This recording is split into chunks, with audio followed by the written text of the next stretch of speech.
Washington DC में आज एक बार फिर गर्मागर्मी है क्योंकि डोनाल्ड ट्रंप अपने दूसरे टर्म का पहला साल मुकम्मल कर रहे हैं। प्रेसिडेंट ट्रंप ने व्हाइट हाउस के ब्रीफिंग रूम में एक लंबी प्रेस कॉन्फ्रेंस की है जिसमें उन्होंने अपनी कामयाबियों का जिक्र किया।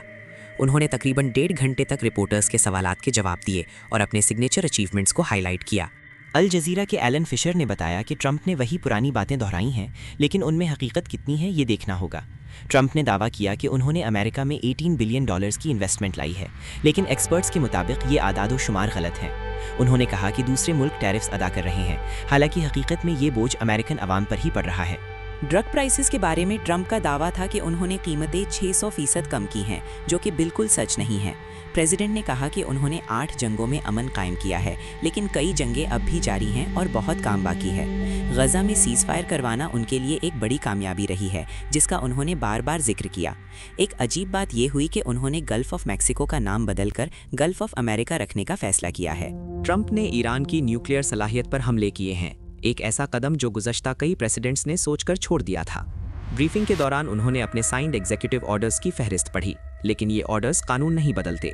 अब वो डावोस जा रहे हैं, जहां वो दुनिया को बताएंगे कि अमेरिका कितनी बड़ी कामयाबी हासिल कर चुका है।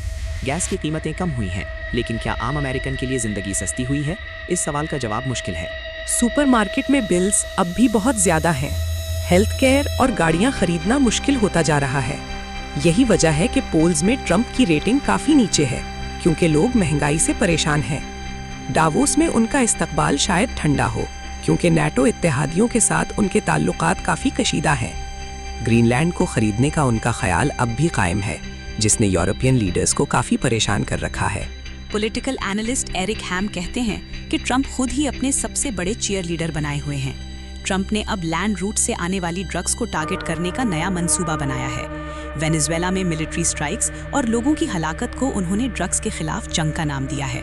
अब उनकी नज़र शायद कनाडा पर भी है, जो कि इस एडमिनिस्ट्रेशन की बदलती हुई पॉलिसीज का हिस्सा है। मिनेसोटा में क्रिमिनल्स को निकालने का ऑपरेशन चल रहा है, जिसकी तस्वीरें ट्रंप ने प्रेस कॉन्फ्रेंस में दिखाईं। उन्होंने रिपोर्टर्स को वो तस्वीरें दिखाईं जो बॉर्डर एजेंट्स ने मिनियापोलिस में अरेस्ट किए गए लोगों की ली थीं। मिनेसोटा का मामला इस एडमिनिस्ट्रेशन के लिए एक बड़ा चैलेंज बन चुका है, जो संभालना मुश्किल होता जा रहा है। एरिक हैम कहते हैं कि ट्रंप हर तरफ दुश्मन देखते हैं, खास तौर पर उन लोगों को जो उन्हें फॉरेन लगते हैं। उनका रवैया उन लोगों के खिलाफ बहुत सख्त है जिन्हें वो अदर या बाहर का समझते हैं। दावोस की फ्लाइट से पहले ट्रंप का ये कहना था कि उनकी टीम ने उनकी कामयाबियों को सही तरह प्रमोट नहीं किया, लेकिन दुनिया के लीडर्स अब अमेरिका को एक मुख्तलिफ नज़र से देख रहे हैं, शायद थोड़ी खौफजदा नज़र से। डोनाल्ड ट्रंप के दूसरे टर्म का पहला साल हंगामा खेज रहा है और अगला साल मजीद मुश्किल लग रहा है। क्या ट्रंप अपनी इकोनॉमिक पॉलिसी से लोगों का भरोसा दोबारा जीत पाएंगे? ये एक बड़ा सवाल है।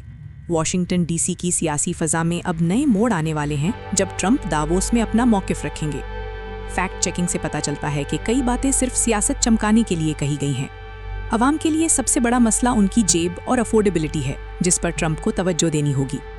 ट्रंप के इस दूसरे साल के आगाज़ पर पूरी दुनिया की नज़रें उनके अगले इक़दामात पर जमी हुई हैं। मज़ीद अपडेट्स के लिए हमारे चैनल को सब्सक्राइब करें और इस वीडियो को शेयर करें। शुक्रिया।